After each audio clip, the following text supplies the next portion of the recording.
السلام عليكم ورحمة الله تعالى وبركاته.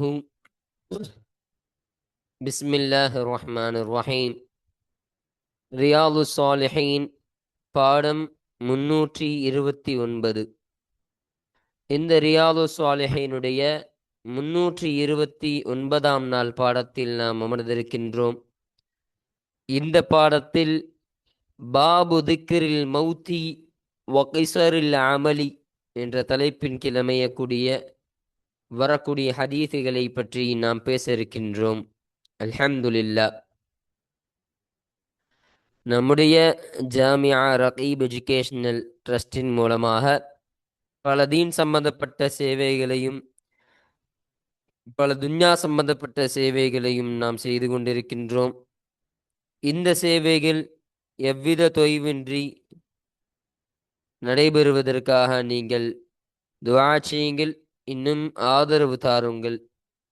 நன்மையில் ஒன்று சேருவோம், முந்திக் கொள்வோம். உங்களுடைய நன்கொடைகளை எங்களுக்கு நீங்கள் வழங்க விரும்பினால் எங்களுடைய பேங்க் அக்கவுண்ட் டீட்டெயில்ஸ், வங்கி முகவரிகள் இங்கு கொடுக்கப்பட்டிருக்கின்றது. இது அல்லாமல் இங்கு QR ஸ்கேனும் கொடுக்கப்பட்டிருக்கின்றது. இதன் மூலமாக நீங்கள் ஸ்கேன் செய்தும் உங்களுடைய நன்கொடைகளை எங்களுக்கு நீங்கள் தாராளமாக வழங்கலாம். அல்லாஹு தஆலா உங்கள் வாழ்நாளை மென்மேலும் பரக்கத்தானதாகவும் செழிப்பானதாகவும் ஆக்கி வைப்பானாக.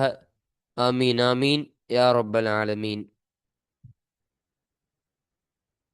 இப்பொழுது இந்த ரியாது சாலிஹீனுடைய 329ஆம் நாள் பாடத்தில் நாம் 2 விஷயங்களை பற்றி பேச இருக்கின்றோம். அந்த 2 விஷயங்களில் முதலாவது விஷயம், இந்த பாடத்தலைப்பாக அமையக்கூடிய இந்த தலைப்பு, இந்த தலைப்பை குறித்த ஒரு சின்ன அறிமுகத்தை, இதனுடைய அர்த்தங்கள் விளக்கங்களை பற்றி முதலாவதாக நம்ம பேச இருக்கிறோம். இரண்டாவதாக, இந்த பாடத்திற்கு தோதுவாக குர்ஆன் ஷரீஃபில் இருந்து முசன்னிஃப் அன்னவர்கள் சில ஆயத்துக்களை நமக்கு கொண்டு வருவார்கள். அந்த ஆயத்துகளிலிருந்து ஒரு சில ஆயத்துக்களை மாத்திரம் நம்ம பார்க்க இருக்கின்றோம். இந்த 2 விஷயங்களை பற்றி தான் பேசுகிறோம் இந்த பாடத்தில். இப்போ முதலாவது விஷயம், இந்த பாடத்தலைப்பினுடைய ஒரு சின்ன அறிமுகத்தை பார்ப்போம். இப்போ இந்த பாடத்தலைப்பு என்ன? பாபு திக்ரில் மௌத்தி வகிசரில் அமலி. பாபு திக்ரில் மௌத்தி, மரணத்தை நினைவு கூறுவது குறித்த பாடமும், வகசிரில் அமலி, ஆசைகளை குறைத்து கொள்ளுதல் என்பதை குறித்த பாடமாகும். இந்த பாடம் என்பது அமையக்கூடியதாக இது இருக்கின்றது. அமலுன்னு சொன்னா பேராசைகள், தேவையற்ற ஆசைகள், அதற்கெல்லாம் அமலுன்னு சொல்லுவாங்க. அப்பதான் ஆசையை குறைத்து கொள்ளுதல். இப்போ 2 விஷயத்தை இந்த பாடம் நமக்கு கற்பித்து தருகிறது. மௌத் என்பது, மரணம் என்பது ஒரு மனிதனுக்கு நிச்சயமானதாக இருக்கின்றது. மௌத்தை விட்டும் மரணத்தை விட்டும் எந்த ஒரு மனிதனும் எந்த ஒரு ஜீவராசியும் தப்பிக்க முடியாது. எல்லாமுமே மரணிக்கக்கூடியவர்களாக இருக்கிறார்கள். அப்படிதான் அல்லாஹ் படைத்து வைத்திருக்கின்றான். இப்போ அந்த மரணத்தை பற்றி வாழக்கூடிய இந்த வாழ்க்கையில் நாம் எந்த அளவிற்கு நினைவு கூற வேண்டும், அந்த மரணத்தை பயந்து நம்முடைய அமலை எப்படி முன்னதாகவே நாம் செய்து வைக்க முடியும், நமக்கான அந்த அமல்களை, நமக்கான அந்த கூலிகளை, நன்மைகளை எப்படி நாம் முன்னதாகவே தயார் செய்து வைக்க வேண்டும் என்பதை பற்றி முதலாவதாக இந்த பாடம் என்பது பேசக்கூடியதாக இருக்கு. இரண்டாவது விஷயம் என்னன்னா, இந்த உலகத்தில் ஆசை கொள்ளுதல், ஆசைகளை குறைத்து கொள்ளுதல். இப்போ மனிதன் என்பவனே பொதுவாக ஆசை கொள்பவன் தான். எந்த ஒரு விஷயத்தின் மீதும் ஆசை கொள்பவனாகவும் மோகம் கொள்பவனாகவும் தான் இருக்கின்றான். அதுதான் மனிதனுடைய இயல்பும் கூட. இப்போ அந்த ஆசைகளை எவ்வாறு குறைத்து கொள்ள வேண்டும், அந்த ஆசைகளை குறைத்து கொள்வதன் மூலம் என்னென்ன நன்மைகள் கிடைக்கக்கூடியதாக இருக்கு, என்னென்ன நலவுகள் நிகழக்கூடியதாக இருக்கு, அந்த நன்மைகளை குறைக்காமல் விட்டால் என்னென்ன தீங்கு நிகழக்கூடியதாக இருக்கின்றது என்பதை பற்றி பேசக்கூடிய பாடமாக இந்த பாடம் என்பது அமையக்கூடியதாக இருக்கின்றது. அப்போ முதல்ல மௌத்தை நினைவு கூறணும், மரணத்தை நினைவு கூறணும். மரணம் எப்ப வேண்டுமானால் நம்மை எத்தும் என்பதாக நம்ம மரணத்திற்கு தயாராக இருக்க வேண்டும். ரெண்டாவது, அந்த மரணித்த பின்பு நாம் நல்ல முறையாக இருக்கணும்னு சொன்னா, நம்முடைய நன்மைகள் எல்லாம் கூட வேண்டும் என்று சொன்னால் இந்த உலகத்தில் நாம் வாழக்கூடிய இந்த வாழ்க்கையில் ஆசைகளை குறைத்து கொள்ள வேண்டும்.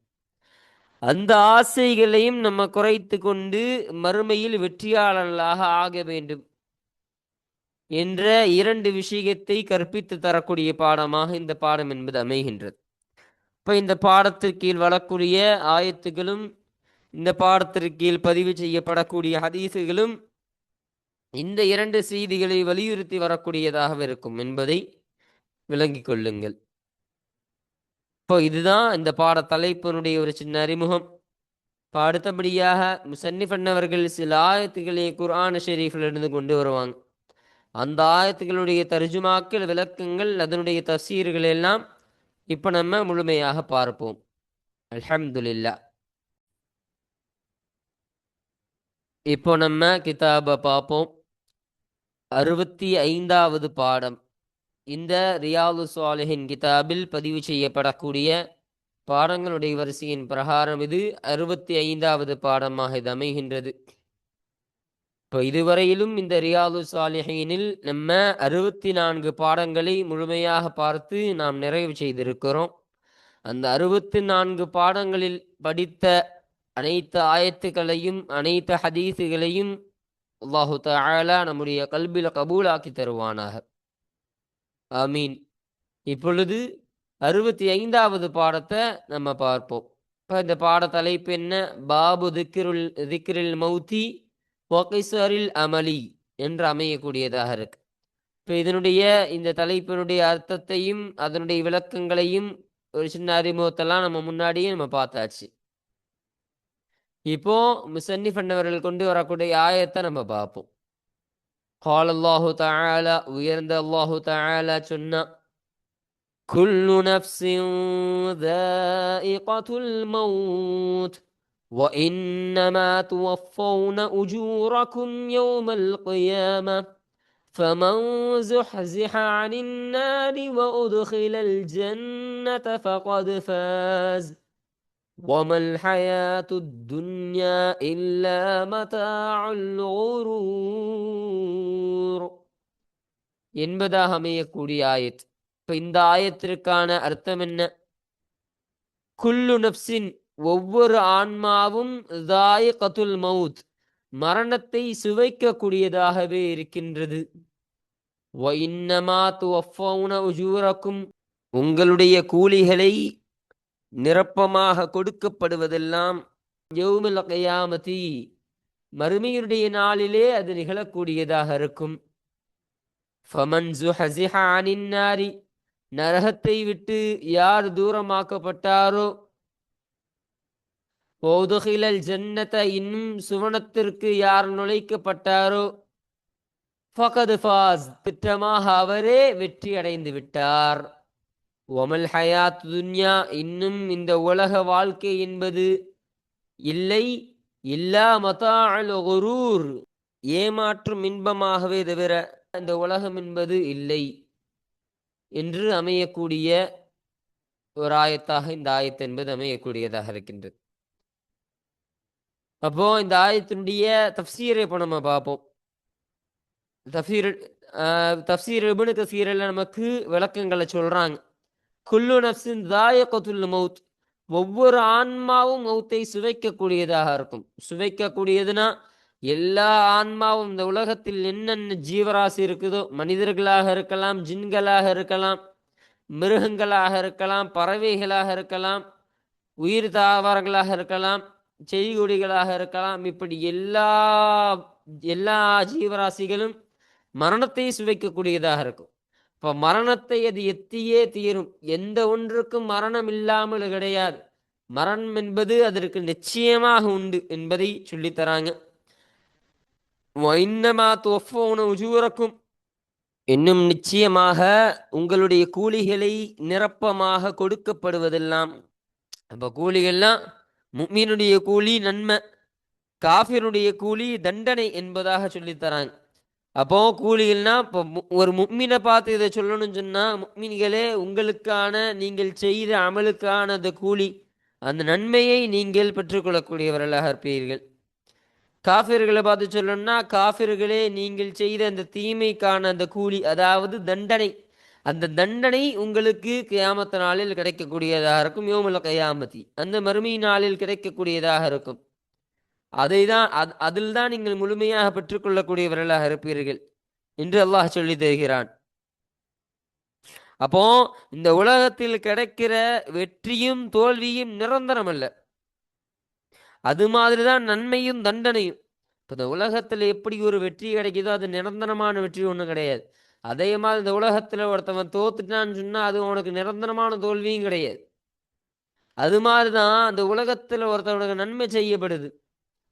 ஒரு நல்லடியார் இருக்கிறார், அவருக்கு இந்த உலகத்தில் அல்லாஹ் நிறைய நன்மைகளை செய்து கொடுக்கிறான். அவருக்கு என்னென்ன தேவை இருக்கு எல்லாத்தையும் நிறைவேற்ற அவருக்கு நிறைய நலவுகளை கொடுக்குறான்னு சொன்னால் அது நிரந்தரமான நலவு கிடையாது. அவர் மரணிக்கும் வரைதான் அது நிரந்தரமான, அது மரணிக்கும் வரைதான் அது இருக்கக்கூடியதாக இருக்கும். மற்றபடி அது நிரந்தரம் கிடையாது. அதுபோல தான் ஒரு காஃபிர் இல்லை ஒரு பாவம் செய்யக்கூடியவனுக்கு அல்லாஹ் அந்த உலகத்தில் ஒரு தண்டனை கொடுக்குறான்னு சொன்னால் அதுவும் நிரந்தரம் கிடையாது. அதுவும் ஒரு தற்காலிகமாக இருக்கக்கூடிய ஒரு தண்டனை தான். அப்போ இந்த தண்டனையும் பெரிய விஷயம் கிடையாது, இந்த நன்மைகளும் பெரிய விஷயம் கிடையாது. மறுமை நாள் வரும் இல்லையா, அந்த மறுமை நாளில் கொடுக்கப்படக்கூடிய கூலி தான், அதுதான் நிரந்தரமானதாகவும் பெரியதாகவும் இருக்கும். இப்போ இந்த உலகத்தில் அல்லாஹ் நன்மை செய்ததெல்லாம் நம்ம பெரிய நன்மை மாதிரி தெரியும், இதெல்லாம் பெருசாக நன்மை கிடையாது. ஆனால் மறுமை நாள் அல்லாஹ் நமக்கு ஒரு நன்மையை செய்வான் பாருங்க, அந்த நன்மை தான் உன்னதமான நன்மையாக இருக்கும். அதுதான் நிரந்தர நன்மை என்று சொல்லி தருகிறார்கள். இன்னும் இந்த உலகத்தில் நம்ம அனுபவிக்கக்கூடிய சின்ன சின்ன தண்டனைகளும் அதுவும் ஒரு லேசான தண்டனை தான். மறு உலகத்தில் அல்லாஹ் கொடுக்கக்கூடிய தண்டனைகள் என்பது ரொம்ப கடுமையானதாக இருக்கும் என்பதை நமக்கு இங்கு சொல்லி தருகிறார்கள். அப்போ அப்படி உங்களுடைய கூலிகளை நீங்கள் பெற்றுக்கொள்வதெல்லாம் யௌமுல் கியாமத்தி, மறுமை நாளிலே நிகழக்கூடியதாக இருக்கும். அடுத்தபடியாக ஃபமன் ஸுஹஸிஹ அனின் நாரி, எனவே யார் நரகத்தை விட்டும் தூரமாக்கப்பட்டாரோ, அதாவது தஃப்சீர் இப்னு கஸீரில் உபைத என்ற அர்த்தத்தை இந்த ஸுஹஸிஹா என்பதற்கு கொடுக்குறாங்க. ஸுஹஸிஹானா நரகத்தை விட்டு யார் தூரமாக்கப்பட்டார்களோ என்ற அர்த்தத்திற்கு இது வரக்கூடியதாக இருக்கும். உதுகிலல் ஜன்னத்தை, இன்னும் உதுகிலல் ஜன்னத்தை, அதாவது நிரந்தர சுவனத்தை விரும்பி அதை அடைந்தான், இன்னும் நரகத்தை பயந்து காப்பாற்றப்பட்டான் என்ற ஒரு விளக்கத்தை நமக்கு சொல்லித்தரான். அப்போ நிரந்தரமான அந்த சுவனத்தை அவன் விரும்பி அதை அடைந்து கொண்டவனாகவும் அவன் ஆகிவிட்டான். இப்போ உதுகிலல் ஜன்னத்தனா அந்த சுவனத்தையே அவன் ஆசையை கொள்ளக்கூடியவனாக இருந்தான். அந்த ஆசையை கொண்டபடியே அல்லாஹு தஆலா அவனை சுவனத்திலே நுழைய செய்து விட்டான். இன்னும் அந்த நரகத்தை பயந்து கொள்ளக்கூடியவனாம் அவர் தான். அப்போ அந்த பயந்து கொள்ளக்கூடிய அந்த நரகத்தை விட்டும் அல்லாஹ் அவனை காப்பாற்றி விட்டான். அந்த அர்த்தத்திற்கு உதுகிலல் ஜன்னத் என்பது வரக்கூடியதாக இருக்கும் என்பதை சொல்லித் தருகிறார்கள். உதுகிலல் ஜன்னத், அப்போ சுவனத்தில் யார் நுழைக்கப்பட்டானோ ஃபக்கத் ஃபாஸ, திட்டமாக அவரே வெற்றியாளர் என்று அல்லாஹ் சொல்லி தருகிறான். அப்போ இப்படி நரகத்தை விட்டு தூரமாக்கப்பட்டு சுவனத்தில் யார் நுழைக்கப்பட்டாங்களோ அவர்தான் வெற்றியாளர், அவர்தான் நிரந்தர வெற்றிக்கு சொந்தக்காரர் என்பதாக நமக்கு இங்கு அருமையாக சொல்லி தருகிறார்கள். அப்போ இந்த ஃபமன் ஸுஹஸிஹ என்பதற்கு தஃப்சீரு சாதி, அந்த தஃப்சீரு சாதியில விளக்கம் கொடுக்கும்போது என்ன கொடுக்குறாங்கன்னா, வெளியேற்றப்பட்டாரோ, அதாவது உஹரிஜ என்ற மானா கொடுக்குறாங்க. அதாவது நரகத்திலிருந்து யார் வெளியேற்றப்பட்டார்களோ, அப்போ அந்த வெளியேற்றப்பட்டார் என்ற அர்த்தத்திற்கு இந்த ஸுஹஸிஹ என்பது வரக்கூடியதாக இருக்கும் என்பதனை நமக்கு தஃப்சீர் சாதியில அருமையாக போட்டு விளக்கி தருகிறார்கள். அடுத்தபடியாக உதுகிலல் ஜன்னத்த என்பதாக ஒரு வார்த்தை சொல்றாங்களா இல்லையா, அப்போ இந்த வார்த்தைக்கான அர்த்தத்தை நமக்கு சொல்லும் பொழுது, அதாவது அவனுக்கு மிகப்பெரிய வெற்றி கிடைத்து விட்டது, வேதனை நிறைந்த நரகத்தை விட்டும் நீங்கி நன்மை நிறைந்த சுவனத்தை அவன் அடைந்து விட்டான். இன்னும் அவன் பார்த்திராத, கேட்டிடாத, இன்னும் நினைத்திராத அதிசய நன்மைகளும் அந்த சுவனத்தில் உள்ளது என்பதை நமக்கு இங்கு தப்சீர் சாதியில் எழுதுறாங்க. அதாவது அவன் அப்படி அந்த அந்த சுவனத்தை தான் அவன் ஆசைப்பட்டான். அவன் ஆசைப்பட்ட மாதிரி அந்த சுவனத்தில் அல்லாஹ் நுழைய செய்து விட்டான். இன்னும் அந்த நரகத்தை அவன் பயந்தவனாக இருந்தான் இல்லையா? அந்த நரகத்தை பயந்ததன் காரணமாக அல்லாஹ் அந்த நரகத்தை விட்டும் அவனை காப்பாற்றி விட்டான். இன்னும் அவன் சுவனத்துல அவன் எத்தகைய ஒரு நன்மையை அடைந்து கொள்வான் என்று சொன்னால், இந்த உலகத்தில் அவன் பார்த்திருக்க கூட மாட்டான், இந்த உலகத்தில் அவன் கேட்டிருக்க மாட்டான், இந்த உலகத்தை நினைச்சு கூட பார்த்திருக்க மாட்டான். அத்தகைய ஒரு நன்மை என்பது இந்த சுவனத்தில் கிடைக்கக்கூடியதாக இருக்கும் என்ற ஒரு விளக்கத்தை நமக்கு இங்கு எழுதி தராங்க. பாருங்க, இப்ப யௌமுல் கியாமத்தி என்ற ஒரு வார்த்தையை சொன்னாங்க. இந்த தப்சீர் சாதியில இந்த யௌமுல் கியாமத்தி என்ற ஒரு வார்த்தைக்கு அர்த்தம் எழுதும் பொழுது, விளக்கம் எழுதும் பொழுது, இது முந்தைய பாடத்தில் நம்ம பார்த்தபோது உங்களுடைய கூலி கிடைப்பதெல்லாம் மறுமை நாளில் கிடைக்கும் என்று சொன்னார்கள். இப்ப இங்க நமக்கு என்ன எழுதுறாங்கன்னா, அந்த பர்சக் என்று சொல்லப்படக்கூடிய ஒரு நிலை. பர்சக்ன்னு சொன்னா மரணத்திற்கும் மறுமை நாளுக்கும் இடைப்பட்ட ஒரு வாழ்க்கை. அதாவது கபரு வாழ்க்கை இருக்கு இல்லையா? அந்த கபரு வாழ்க்கை இது குறிக்கக்கூடியதாக இருக்கும். அப்போ உங்களுடைய கூலிகளை நீங்கள் பெற்றுக்கொள்வதெல்லாம் உங்களுடைய கபரில் நீங்கள் பெறக்கூடியவர்களாக இருப்பீர்கள் என்ற ஒரு விளக்கத்தினை இந்த தப்சீர் சாதியில நமக்கு எழுதி தராங்க. அப்போ அவனுக்கு நன்மையோ தண்டனையோ சிறிது அளவுதான் இருக்கும் என்பதனை சொல்லி தராங்க. இப்போ இந்த உலகத்தில் அவனுக்கு கிடைக்கக்கூடிய நன்மையா இருந்தாலும் சரி, தண்டனையா இருந்தாலும் சரி, அது சிறிதளவு தான். அப்போ அந்த அந்த கபரில் கிடைக்கக்கூடியது தான். அங்கு கிடைக்கக்கூடிய நன்மைகளும் அது ரொம்ப பெரியதாக இருக்கும். அவனுக்கு அங்கு கிடைக்கக்கூடிய தண்டனைகளும் அதுவும் கடுமையானதாக இருக்கும் என்பதனை நமக்கு இங்கு அருமையாக சொல்லித் தருகிறார்கள்.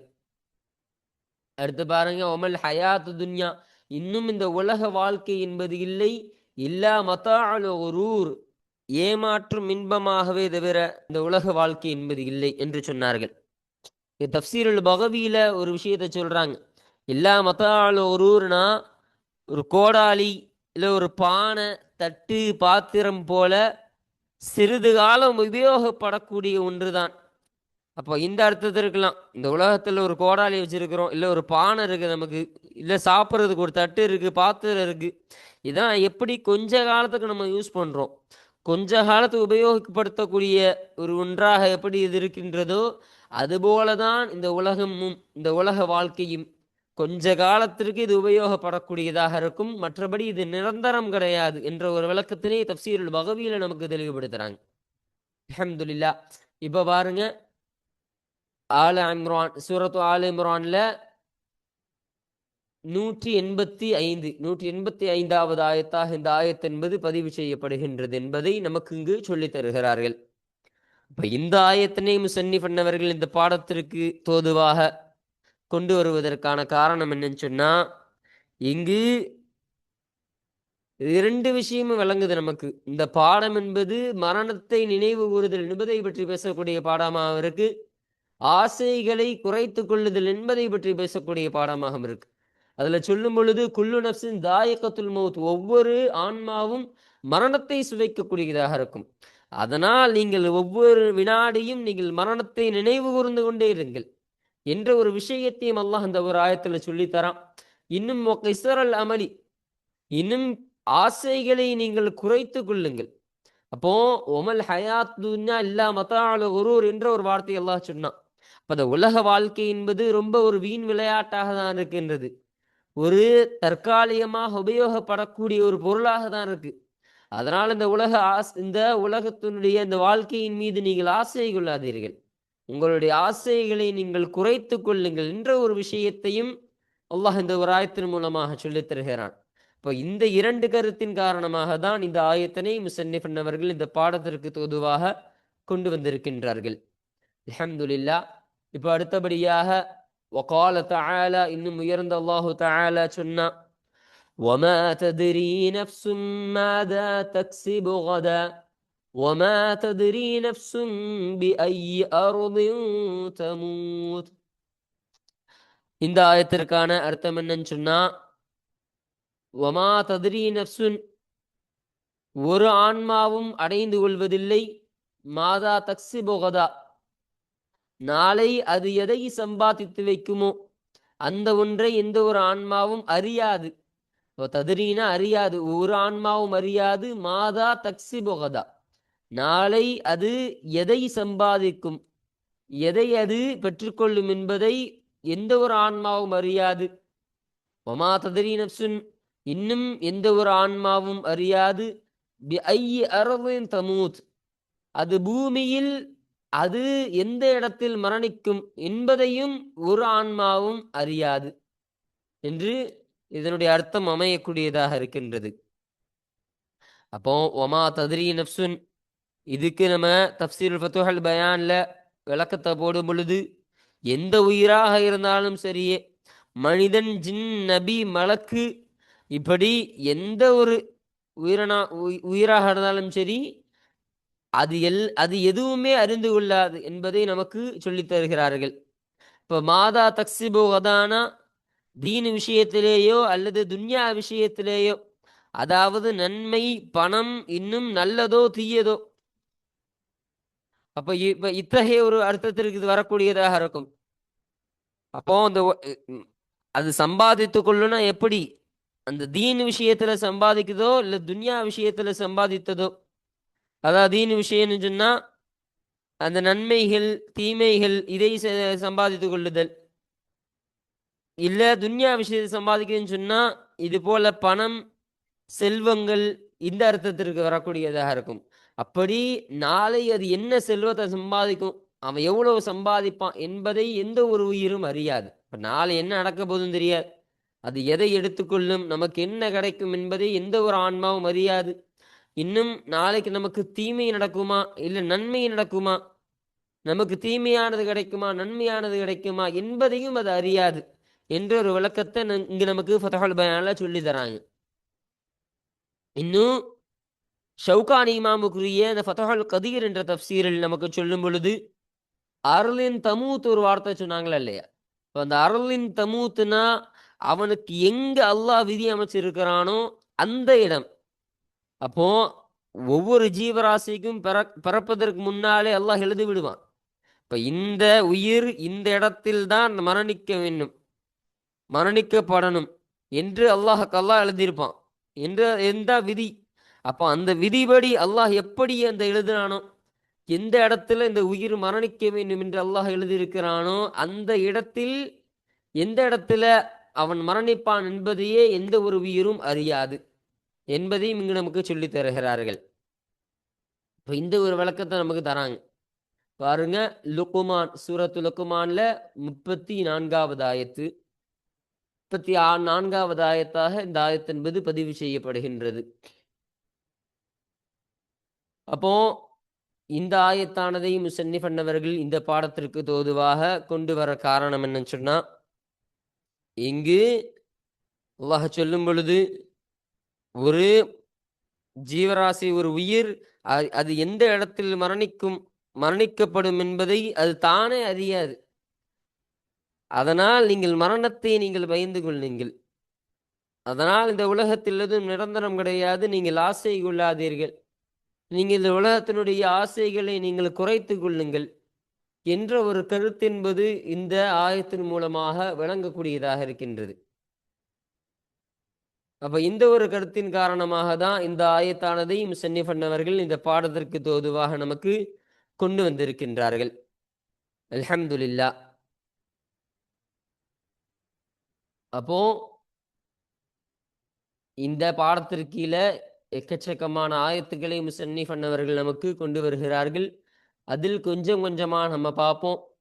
இப்போ இந்த பாடத்தில் நம்ம இந்த 65வது பாடமான இந்த பாடத்தலைப்பை குறித்த சின்ன அறிமுகத்தை நம்ம பார்த்தோம்.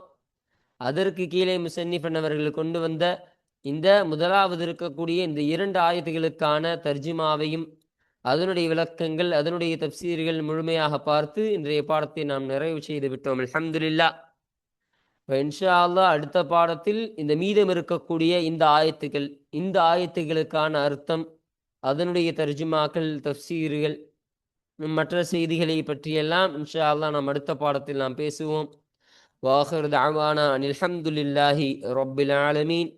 அஸ்ஸலாமு அலைக்கும் வரஹ்மத்துல்லாஹி தஆலா வபரகாத்துஹு.